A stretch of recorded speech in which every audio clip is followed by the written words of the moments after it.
Hello po! Once again, it's me, Jen Rodriguez, and welcome back to my YouTube channel.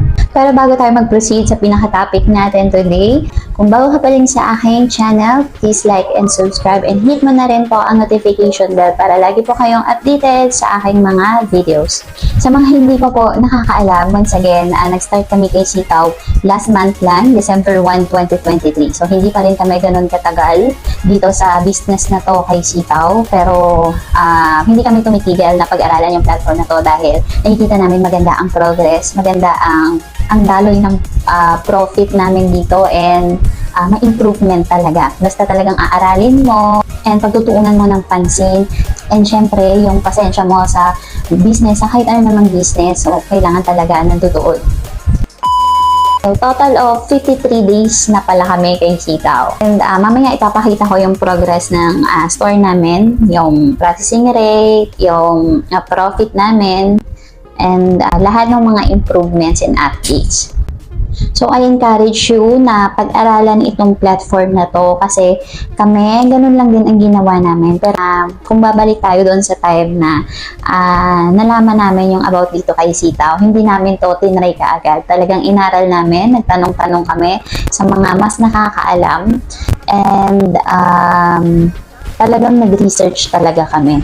Kasi nandun na tayo sa point na yung perang bibitawan natin dito ay hindi naman basta-bastang ano lang is alam naman natin na galing din ito sa pinaghirapan natin. Kaya mas maganda na aralin natin yung business, aralin natin yung platform. Dahil mas maganda na mag-start ka sa isang business na kahit paano meron kang idea, meron kang alam. A disclaimer lang, the purpose of this video is to encourage those people na gustong magkaroon ng another source of income. I only encourage those people na may positive mindset, yung dedicated kumita, patient, and of course, merong capital. So, paano nga ba namin napaikot ang aming 40K na capital dito kay Sitaw? So, after namin mag-register, yung pinili ng brother ko na product markup is 7%. So, sa 7% product markup na yan, so, ang bilang ng mga items dyan is mga nasa around 300 below mga presyo ng mga product. So, yun yung pinili namin. And sa store namin, since limited lang ang aming capital, and newbie pa lang kami, baguhan pa lang. So, 10 products lang muna ang pinablish namin sa aming store. So, ganun po yung diskarte kasi dito kay Sitaw mga non-sir, kung ikaw ay baguhan pa lang and limited lang din naman ang iyong capital katulad namin, so much better mag-start po tayo ng mga nasa 10 products kasi yun po ang minimum na products na pwede mong i-publish sa iyong store. Pero kahit 10 products lang yan mga ma'am sir, ay guarantee na talagang bubuhos ang order sa store mo, kaya kailangan may naka-prepare po tayong capital para dyan. Okay, bakit ba umabot ng 40K ang aming capital? Ganito po kasi ang ginawa namin diskarte mga ma'am sir.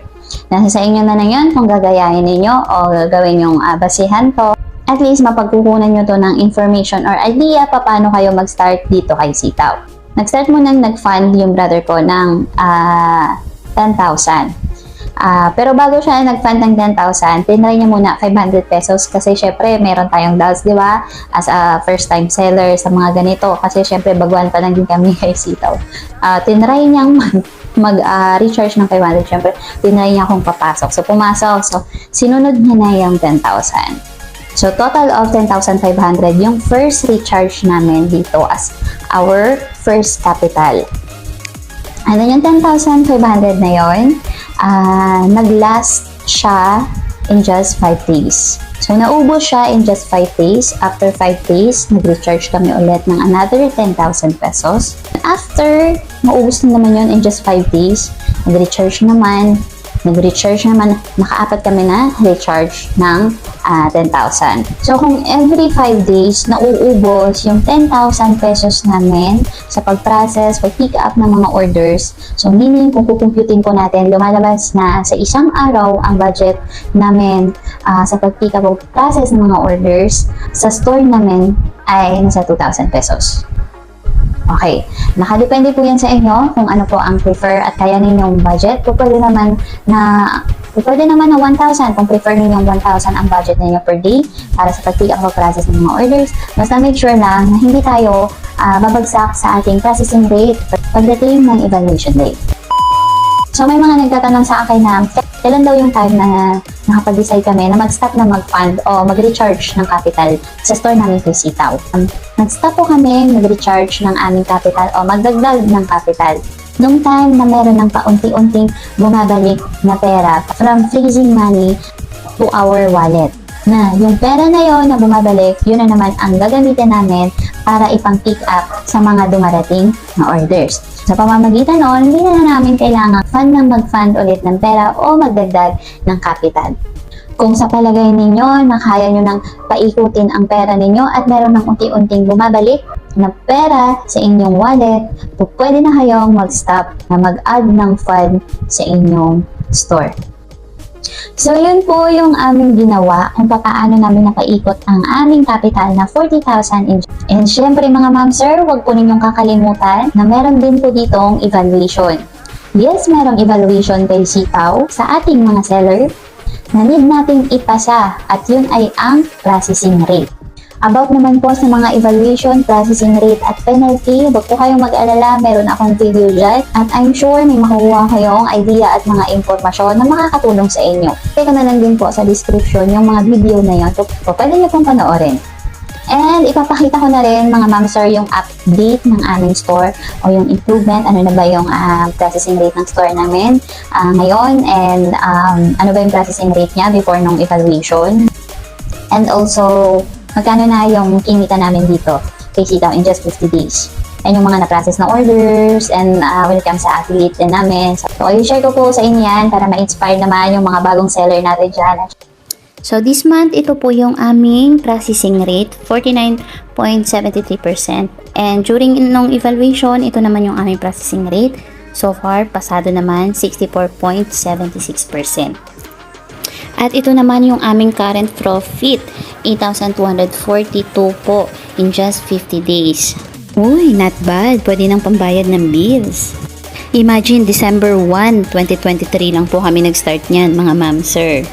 At nag-start na rin kaming magkaroon ng earnings sa aming affiliate and meron na kaming total of 15 affiliates ngayon sa aming store. Ang masasabi ko lang ay thank you so much po mga ma'am sir sa tiwala na binigay ninyo sa amin. And also, yung mga gustong itry si Sitaw, huwag na po kayong magdalawang isip.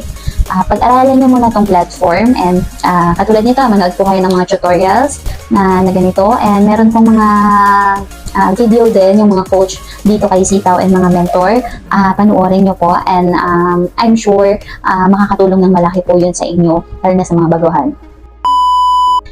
So, I hope nakatulong po sa inyo yung video na ito and if you think na nakatulong, please like and subscribe and hit nyo na rin po ang notification bell para lagi po kayong updated sa aking mga bagong videos. And sa mga gustong subukan o mag-register dito kay Sitaw, kung wala pa po kayong referral code, pwede nyo pong gamitin ang aming referral code para mabigyan kayo ng tamang assistance and guidance how to start here in Sitaw. Ilalagay ko na lang po sa aking screen and sa aking description below.